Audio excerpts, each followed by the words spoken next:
Chinnaswamy stadium ಬಳಿ ನೆನೆ ನಡೆದಿರುವಂತಹ ಕಾಲ್ತುಳಿತ ಪ್ರಕರಣಕ್ಕೆ ಸಂಬಂಧಪಟ್ಟಂತೆ ಈಗ ರಾಜಕೀಯ ಕೆಸರೆರ ಚಾಟ ಆರಂಭ ಆಗಿದೆ. ನೇರವಾಗಿ ಸರ್ಕಾರ ವಿಪಕ್ಷದ ಕಡೆ ಕೈ ತೋರಿಸ್ತಾ ಇದ್ರೆ ವಿಪಕ್ಷ ಸರ್ಕಾರದ್ದೇ ಇದೆಲ್ಲ ಈ ಘಟನೆಗೆ ಕಾರಣ ಅನ್ನೋ ಒಂದು ಮಾತನ್ನ ಹೇಳ್ತೀವಿ. ಈ ಬಗ್ಗೆ ಮಾತನಾಡಲಿಕ್ಕೆ ನ್ಯೂಸ್ ಫಸ್ಟ್ ಜೊತೆ ವಿಧಾನಸಭೆ ವಿಪಕ್ಷ ನಾಯಕ ಆರ್ ಅಶೋಕ್ ಇದ್ದಾರೆ.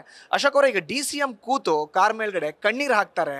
ನನಗೆ ಈ ವಿಷಯನೇ ಗೊತ್ತಿಲ್ಲ, ನಿನ್ನೆ ನಡೆದಿರುವಂತ ಘಟನೆಗೆ ನಾನು ವಿಷಾದ ನೀರು ಹಾಕ್ತಾ ಇದ್ದಾರೆ. ಅದು ಅವ್ರಿಗೆ ಸಂಬಂಧಪಟ್ಟಂಥ ವಿಚಾರ. ನಮಗೆ ಈ ಘಟನೆಯಲ್ಲಿ ಏನಾಗಿದೆ ಸಾವಿನ ನೋವು, ಅದಕ್ಕೆ ಮುಂದೆ ಆಗಬಾರ್ದು. ಇದು ಮುಂದೆ ಈ ಥರದ ಘಟನೆ ಆಗಬಾರ್ದು. ಸತ್ತಿರೋರೆಲ್ಲರೂ ಕೂಡ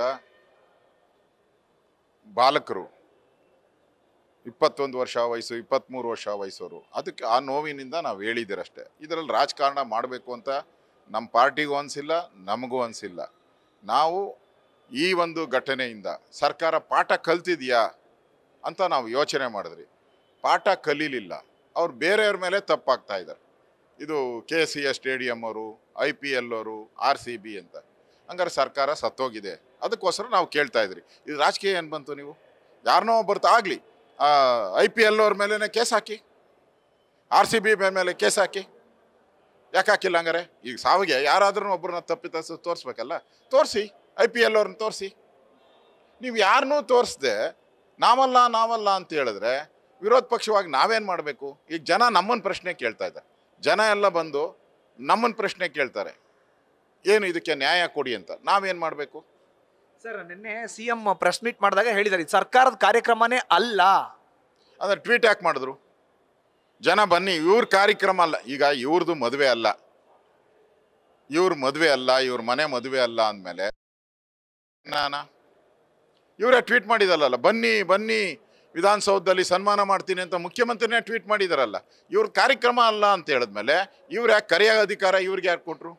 ಸನ್ಮಾನ ಮಾಡುವಂಥ ಅಧಿಕಾರ ಯಾರು ಕೊಟ್ಟರು? ಇವರು ಇಲ್ಲಿ ನೋಡಿ, ಆಗಿರೋ ಘಟನೆ ಭಾಳ ಇಡೀ ಕರ್ನಾಟಕ ಜನ ನೋವಿನಲ್ಲಿದ್ದಾರೆ. ಅದಕ್ಕೆ ಸರಿಯಾದಂಥ ಉತ್ತರ ಸಿಗಬೇಕು ಅಂತ ರಾಜ್ಯದ 7 ಕೋಟಿ ಕನ್ನಡಿಗರು ಕೇಳ್ತಾ ಇದ್ದಾರೆ.